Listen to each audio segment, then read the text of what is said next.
At one time, charging any interest on a loan was called usury and was subject to severe penalties, including death. Every major religion forbade usury. Most of the arguments made against the practice were moral.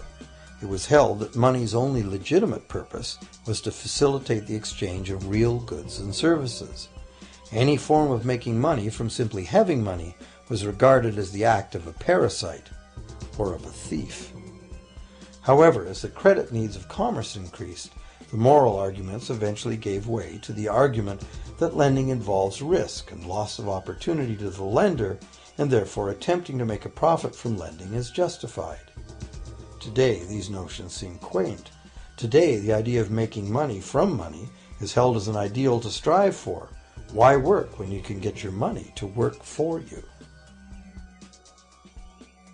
However, in trying to envision a sustainable future, it's very clear that the charging of interest is both a moral and a practical problem. Imagine a society and economy that can endure for centuries because, instead of plundering its capital stores of energy, it restricts itself to present-day income. No more wood is harvested than grows in the same period. All energy is renewable: solar, gravitational, geothermal, magnetic, and whatever else we discover. This society lives within the limits of its non-renewable resources by reusing and recycling everything, and the population just replaces itself. Such a society could never function using a money system utterly dependent on perpetually accelerating growth. A stable economy would need a money supply at least capable of remaining stable without collapsing. Let's say the total volume of this stable money supply is represented by this big circle. Let's also imagine that moneylenders must actually have existing money to lend. If some people within this money supply begin systematically lending money at interest, their share of the money supply will grow. If they continually reloan at interest all the money that gets paid back, what's the inevitable result? Whether it's gold, fiat, or debt money doesn't matter. The money lenders will end up with all the money.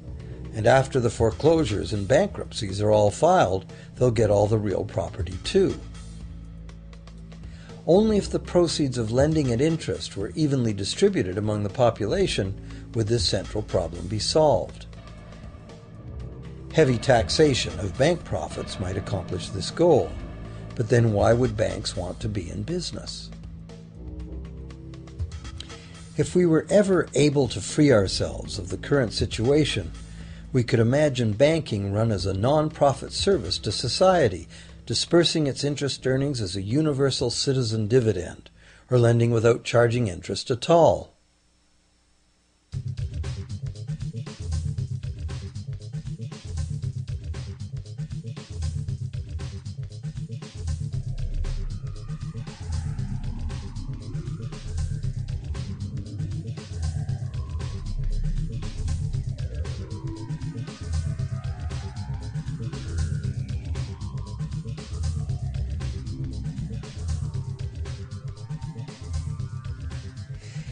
If it is the fundamental nature of the system that causes the problems, tinkering with the system cannot ever solve those problems. The system itself must be replaced.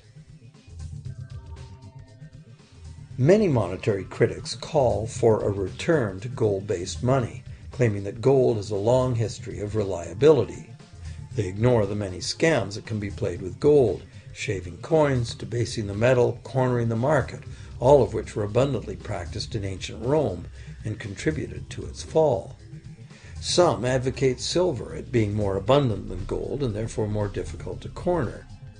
Many question the need to bring back precious metals at all. No one wants to go back to carrying heavy sacks of coins to go shopping. It's a certainty that paper, digital, plastic, or more likely biometric ID money would be the real medium of trade, with the same potential for creating unlimited debt money we have now. Beyond that, if gold again became the sole legal basis of money, those who have no gold would suddenly have no money. Other monetary reform advocates have concluded that greed and dishonesty are the main problems, and that there may be better ways to create an honest and equitable money system than returning to silver or gold. Inventive minds have proposed a variety of alternate ways to create money. Many private barter systems create money as debt, much as banks do, but it is done openly and without charging interest. An example is a barter system in which debt is expressed as pledges of hours of work, all work being valued equally at a dollar figure that then allows hours to be equated with the dollar price of goods. This kind of money system can be set up by anyone who can devise a way to do the accounting and find willing and trustworthy participants. Setting up a local barter money system, even if it were little used now, would be prudent emergency planning for any community. Monetary reform, like electoral reform, is a big topic, and one that requires a willingness to change and to think outside the box. Monetary reform, again, like electoral reform, will not come easily, because the enormously powerful interests that benefit from the existing system will do their utmost to maintain their advantage. Now that we've seen that money is just an idea, and that in reality money can be whatever we make it, here's one very simple alternative monetary concept to consider. This model is based on systems that have worked in the past, in England and America, systems that were undermined and destroyed by the Goldsmith bankers and their fractional reserve system.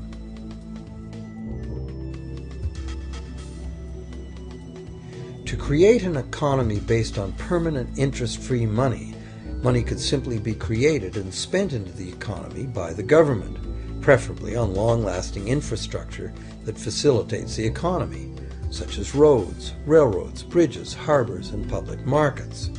This money would not be created as debt, it would be created as value, that value being in the form of whatever it was spent on. If this new money facilitated a proportional increase in trade requiring its use, it would cause no inflation whatsoever. If government spending did cause inflation, there would be two courses of action available. Inflation is equivalent in effect to a flat tax on money. Whether the money goes down in value 20% or the government takes 20% of our money away from us, the effect on our buying power is the same. Viewed this way, inflation in place of taxation might be politically acceptable if well spent and kept within limits. Or government could choose to counter inflation by collecting tax monies that it then takes out of use, thus reducing the money supply and restoring its value. To control deflation, which is the phenomenon of falling wages and prices, the government would simply spend more money into existence. With no competing private debt money creation, governments would have more effective control of their nation's money supply. The public would know whom to blame if things went wrong. Governments would rise and fall on their ability to preserve the value of money. Government would operate primarily on taxes, as it does now, but tax money would go much, much further, as none of it would be required to pay interest to private bankers. There could be no national debt if the federal government simply created the money it needed. Our perpetual collective servitude to the banks through interest payments on government debt would be impossible.